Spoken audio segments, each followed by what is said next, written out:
24 ore dopo lo strappo del Movimento 5 Stelle, Caterina Chinnici accetta la candidatura alla presidenza della regione, sostenuta da quel che resta della coalizione progressista. Fino all'ultimo corteggiata dai vertici del partito, dal segretario Enrico Letta al vice Giuseppe Provenzano, che l'hanno convinta.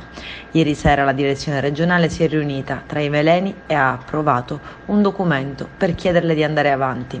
Ringrazio il Partito Democratico per la nuova proposta di candidatura e per le manifestazioni di sostegno e fiducia che mi sono state rivolte sia dalla direzione regionale che dai vertici nazionali, fa sapere la Chinnici con una nota. L'uscita del Movimento 5 Stelle dal campo progressista ha stravolto lo scenario, azzerando di fatto lo schema delineato con le primarie di coalizione, ma questo non preclude, prosegue, l'apertura di un nuovo corso.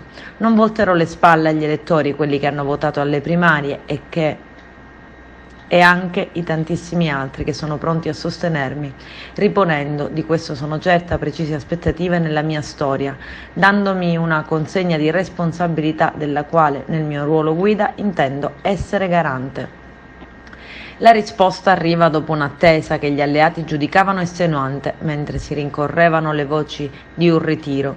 Metto nuovamente a disposizione il mio amore per la Sicilia, dice, il mio impegno, nella consapevolezza che il percorso prospettato è ora più difficile. E ancora, prosegue l'eurodeputata, a maggior ragione per questo mi aspetto che con la giusta unità di intenti si creino in tutti i sensi, anche sul piano delle alleanze, presupposti per lavorare in totale armonia al progetto di rinnovamento che abbiamo in mente per la Sicilia. Subito arriva il via libera della sinistra. Claudio Fava, il Movimento 100 Passi, dice l'ex presidente dell'antimafia, che aveva fatto sapere di essere disponibile a correre per conto proprio, hanno una parola sola.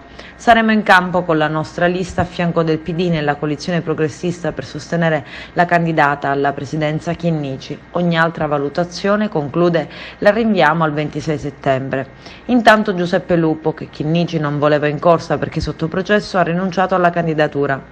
Sosterrò le liste del PD alle prossime elezioni regionali e nazionali e Caterina Chinnici per la presidenza della regione siciliana, anche se ho deciso di non ricandidarmi all'ARS per non alimentare una strumentale polemica che danneggerebbe il Partito Democratico. Fin dall'inizio ho precisato che non pretendevo di candidarmi, pur essendo nella condizione di poterlo fare nel rispetto delle leggi e delle regole del PD. Avevo offerto, prosegue Lupo, la mia disponibilità, come d'altronde ho sempre fatto anche in occasione delle recenti elezioni amministrative a Palermo, quando anche su richiesta del Partito Nazionale mi sono candidato al Consiglio Comunale, contribuendo con la mia elezione all'affermazione del PD, risultato primo partito in città. E ringrazio tutti coloro che anche in questi giorni mi hanno incoraggiato manifestandomi il loro affetto e la loro stima, dice Lupo, capogruppo del PD all'Assemblea regionale siciliana.